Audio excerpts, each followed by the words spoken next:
Hello guys, if you enjoyed this video, make sure you give the video a like. Also make sure that you subscribe to the channel and also hit the bell notification, that way you get notified every single time that a new video comes out. I also hope that you guys enjoyed the video. Have a good one.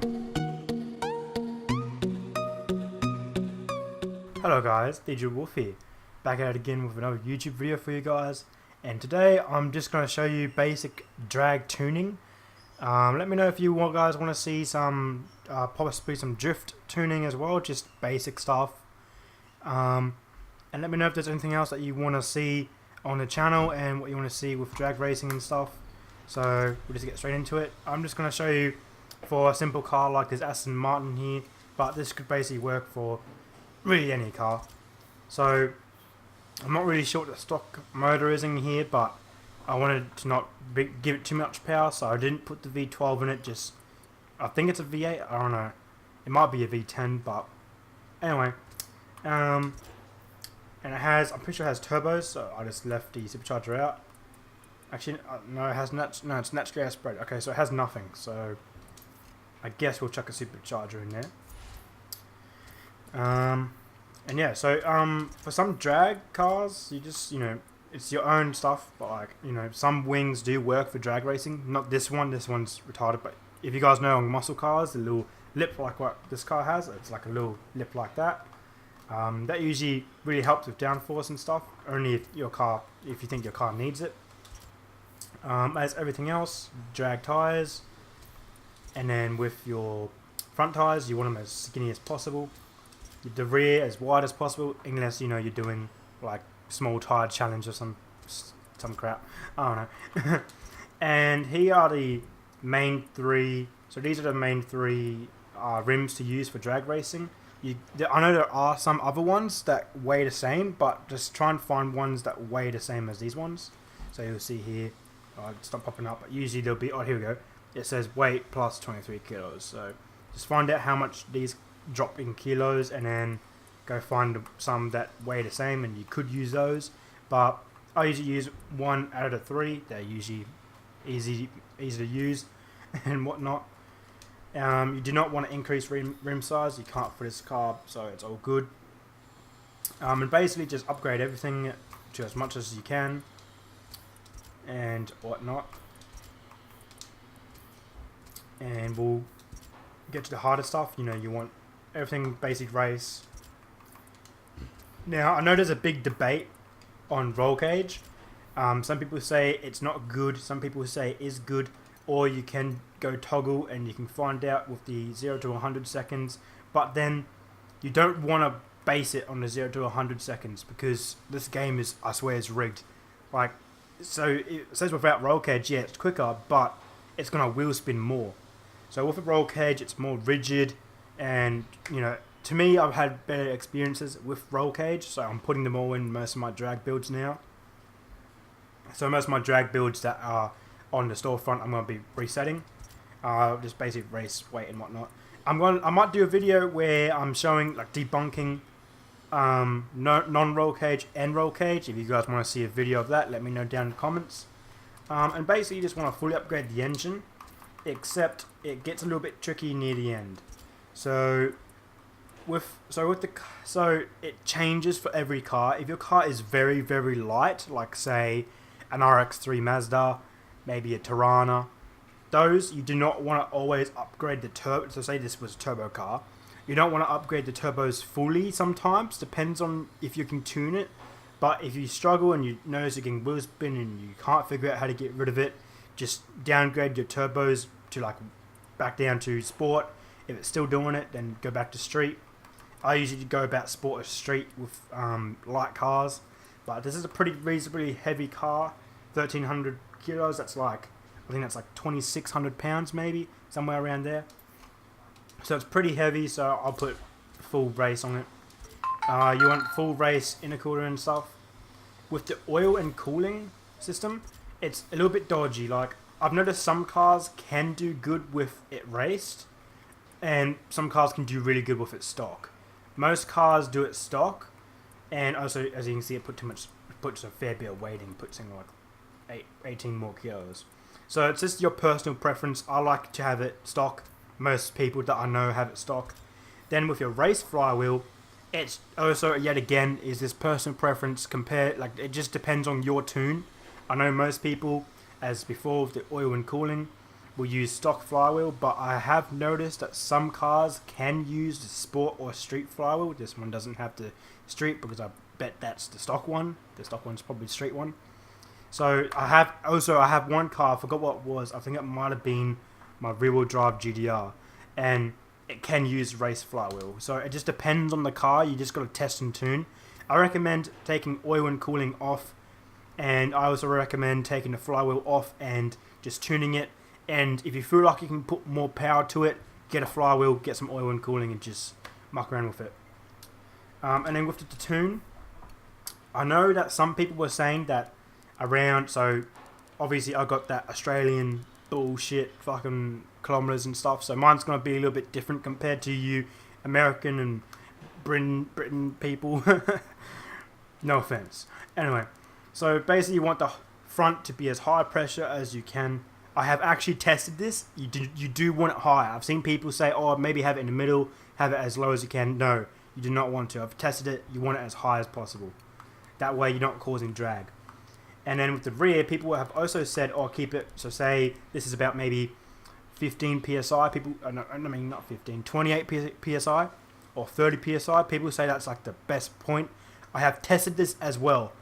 It does sometimes work for the top end, but like you got to do so much more tuning. Like you can make it work, but it's a lot more stressful from my experience. So I just go straight, yep, as soft as we can.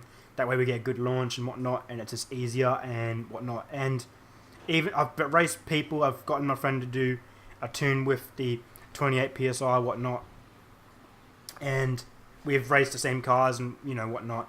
And it doesn't seem to be any faster. It's just personal preference, I guess, with how you like to do it. Since I haven't done any testing with this car yet, I still got the stock gearing. I recommend when you're tuning, leave the stock gearing for now till you test, because you do not want to go start mucking around with shit and you muck it up. Also, do not look at the 0 to 100 seconds. It does not help at all. Due to what you think the car can do. So tune it. So say it needs more acceleration, give it more acceleration with your gears, or tune your final drive, whichever way you like to tune. Or if you need more speed, put it down more towards speed. It's just whatever you want. So find your final drive, then find your gears. That's how I say it. Remember, do not look at the 0 to 100, 0 to whatever shit. It does not work. So I recommend keep it stock, do your testing, and find out where the sweet point is. Also, with the front camber, you want it to be either 5-degree positive or 5-degree negative. I know that it's different compared to previous Forzas, but trust, it do work. You usually don't use tow, but I've seen this video where it can sometimes help, so I'm just testing it for the video. So I'm going to put it up to 1.6 just to test it to see how it is, but usually I would have that 0. You want 7.0 caster angle. With your anti-roll bars, you can have it either 40 and 40. I like to have 40 and 1. It just, like the rear, with it softer as anti-roll bars, it seems like it just squats a little bit easier, which you kind of want it to do. Same with the springs, you want the front as low as possible so that the front lifts up and it pushes all the weight down to the back. And then with the back, I always keep it stock for starters, and then I tune it to, because if you have it too soft, sometimes the back can bounce and it loses grip and stuff. And then you actually don't really want it too stiff, because it will kind of just screw it up and you can't get all that squatting that you really need. So I'm keeping it stock for now, and I'm just going to tune it and find a special point. Then you want it as high as possible with any car, doesn't matter. And then with the rebound stiffness, this is basic, like just the basic stuff, just 1, 13, 13, 1. Or if you want to do a like wheelie build, do 1, 13, 1, 13. It's just personal preference, but if you're doing competitions or you're doing times for quarter mile, drag, test track, whatever crap, then use this. This is the best. This is the most common way used as well. With the downforce, if you do end up using the wing, put it all the way to cornering. I know you want it for speed, but trust me, put it for cornering. It will help with the downforce. And then with braking force, it's really up to you. I like to put it like to 45. And I like to put the pressure up, because since I like to go into actual like competition lobbies, I need to brake pretty fast, so that's just my personal preference. With the diff, you always want to lock it. With all-wheel drive cars, I'm still trying to find out how to do diffs for all-wheel drive. They're so confusing and they're so much more different. So I'll come up with a video when I figured that stuff out, but it's a lot harder. So we're going to apply that. Alrighty, then we're going to go to free play, and I always test on Sebring. You could test, I reckon you could test on, wait, I just selected the car. I guess you could practice on a quarter-mile test track on this track. Oh no, I'm lost for words right now, guys. Please forgive me. This is the full circuit, but you know, get the quarter-mile circuit and whatnot. But I like to test on Sebring. It's basically the same, and to me, it feels the same. It's most people like me, we drag on the Sebring straight. It's very close to a quarter mile. I think it's a little tiny bit more than a quarter mile. But you know, it's just, I'm used to it, so I like to use this track, and it's just easy for me to tune on because it's nice and slippery. I think it's like the most slick track in the game, so that way, if you tune it to grip this track really well, you should be good at any track. I recommend. That's how I've tested, and it's always worked for me. So test it on your own track, test it on whatever you feel like doing, but I recommend doing it on Sebring. It's just easier and better for overall. God, I keep on blabbing on that. I know what I'm talking about, but I'm not really good at these commentary things. Okay, we're going to get straight into the lobby. And I'll basically show you how I test. So I think first we'll get the launch right. So we'll get the springs and whatnot sorted out, and then we'll go for gearing. You can do it the other way, it doesn't really matter. So basically you want to start right before you hit the cones on the left. So on this line, that's basically where I test, and you just go till you get to the starting line. Some people's rules are different. Some people say you can't have your bumper over, but me and my friends, we always have it that you can have your bumper over, but your front tyre cannot cross. So right there, that's basically good enough. Alright, then you just do the launch. I don't know, it's not really a glitch, but you just do the launch thing. And sometimes you do have to feather the throttle after you launch if you cannot get the spin under control. So we'll give it a quick. Oh, here, I better plug my mic in. I can't hear the game sound, so I'll quickly plug that in, and we'll test this and see how it is. Alright, there we go. Got sound. Alright.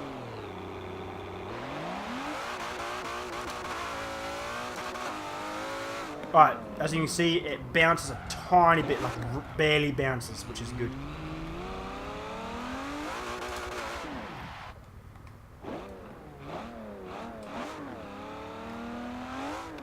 So we're just going to go back. And we're going to put the springs a little bit stronger because it was bouncing around a little bit. What else was it I was going to change? I was going to change something else. Oh, yeah, alignment. We'll figure that out in a minute. We've got to do the realignment as well, I just remembered.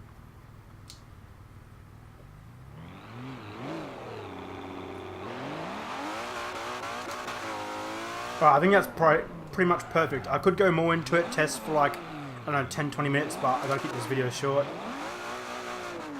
Alright, then you do want to change your rear cam bar. It does help you grip up, so you just gotta find, here we go. So where it says cam bar in the rear, when you are basically launching and driving, like when you first launch with gear 1 and 2, you want it to be at 0 degrees, like 0.00 as much as possible. Because as you see when I take off, it goes more into the minus. So you want to tune it for when you launch, basically. So right now it's on 0, obviously. So I'll show you what I mean when we go. Alright, so it's around 0.2, 0.3 minus. So we want to go, I think it was positive, so we'll go positive about 3. It does change with every car sometimes, like, you know, you just got to tune and test. Like, I know some builds can take like hours sometimes. I know one of my cars, I think it was that R33, that took me like 2 hours to get perfect. It just depends on the car and how much you really want it to get good. Alright, so we'll test it again. As you could see, when it was bouncing between minus and positive, that's what you want. You want it to bounce between minus and positive. So we'll just launch from here and try and get that again. See if we need to do any more changes. That was good, that was pretty good. That way it grips up as much as possible because that way it keeps it on 0. I know what I'm saying probably doesn't make sense, but trust me guys, just do what I'm saying, it works. Test it yourself if you want. Oh no, I'm tired. I'm not really talking properly. Alright, so now we need to get our gearing right. So I know we're spinning a lot, so we're going to straight away go and turn down the speed a fair bit. Alright, let's go and test. Yet again, do not look at the... Well, you can look, but you know, don't focus too much on the 0 to 100. It does not work, or 0 to 60 if you're in America or Britain.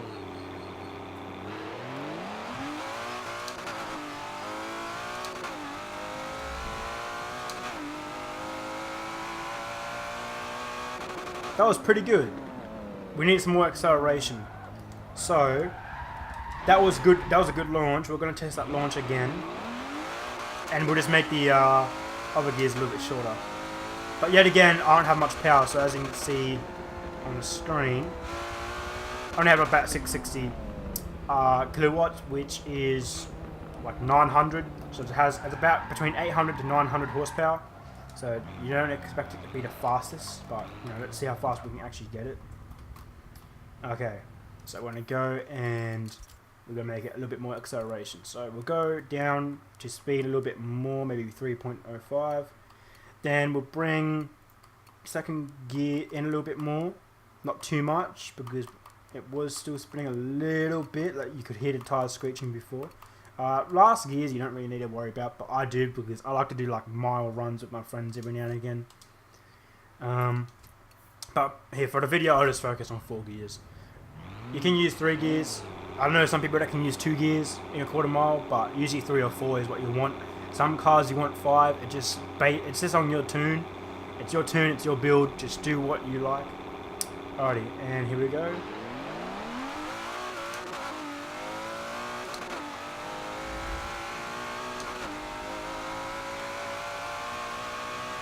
There we go. Before we were getting about 238, I think it was, 238 across. This is in Ks, by the way. So we're getting 238 across, now we're getting about 241. So already have that increase. I could probably even put a sport flywheel in it because it's taking a fair while. So we're going to quickly go reset. And we're going to put a sport flywheel in. So as I was saying earlier, you can put bigger and better flywheels, well not really better, but you can put in bigger flywheels if you think the car can handle it, which I think it can, because as you guys are noticing, even with a fair bit of acceleration within the gears, it's still taking a while for it to get up. It's not really spinning under too much of pressure on the rear, so it's pretty good, except for the launch.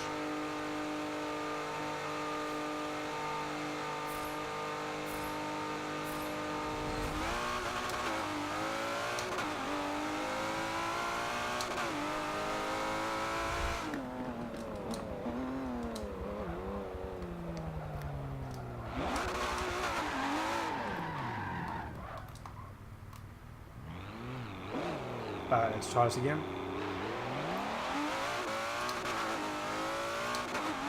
Oh, that's a lot better. Our third gear needs to come down. Alright, so I feel like might need a little bit more acceleration, so we'll go up to 0.08. And third gear needs to come down. So that's 4. We'll keep fourth where it is just for now.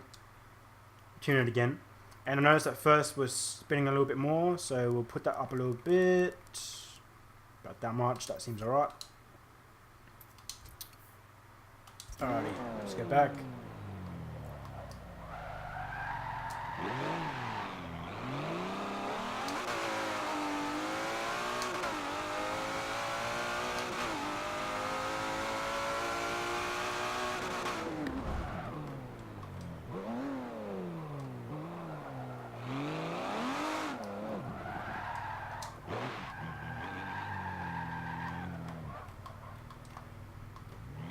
By the way, guys, you can use these tunes for like just normal times, competition drags, whatnot, just dragging with your friends, whatever. Doesn't really matter. Alright, so we're going to go for a launch this time. We're still spinning, so we're going to fix that. Bring it down a lot more because that was terrible to send. Alright.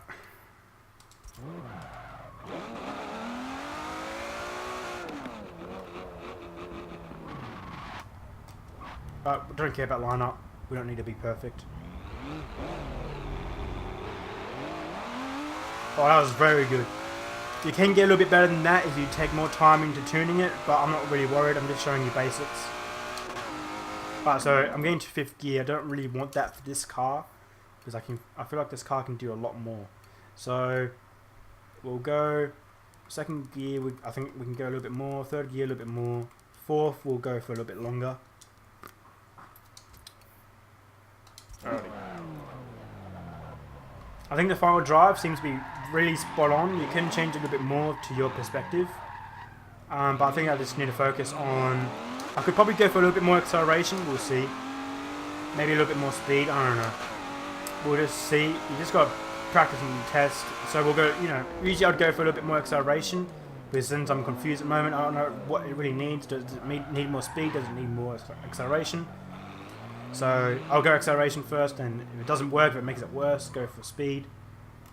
Alright. Alright, so we got the launch down pack.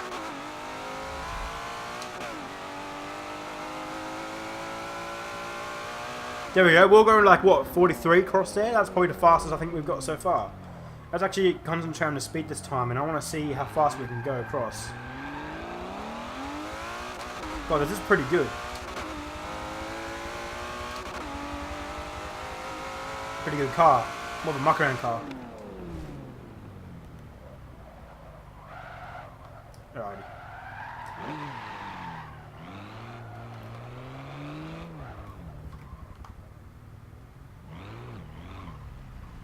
Alrighty. Actually, here we go. Can go a little bit forward. Oh, there we go. Ready, and let's go.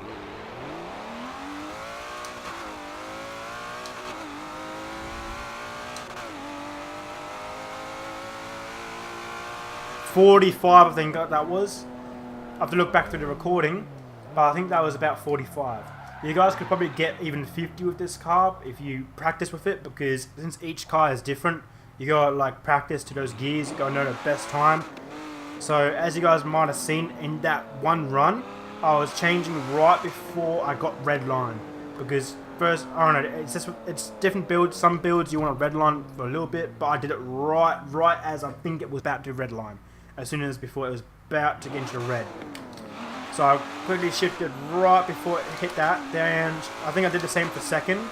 Well, that wasn't a good thing. It redlined, but a good demonstration. But basically I did 1st and 2nd right before redline. And then 3rd I let it run till it redlined. And then 4th I just ran out into it, went over the line. I'll try and do it again. Let's see what we can do.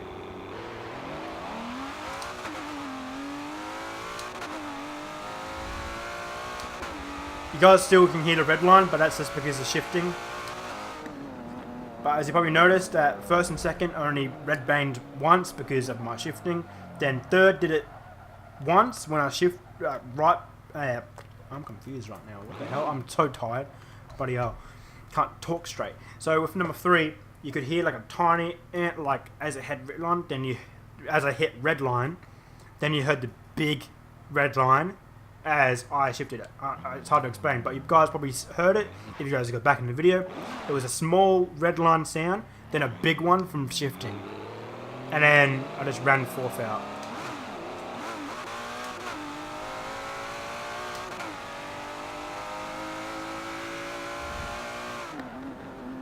So anyway, I think that's basically the basics.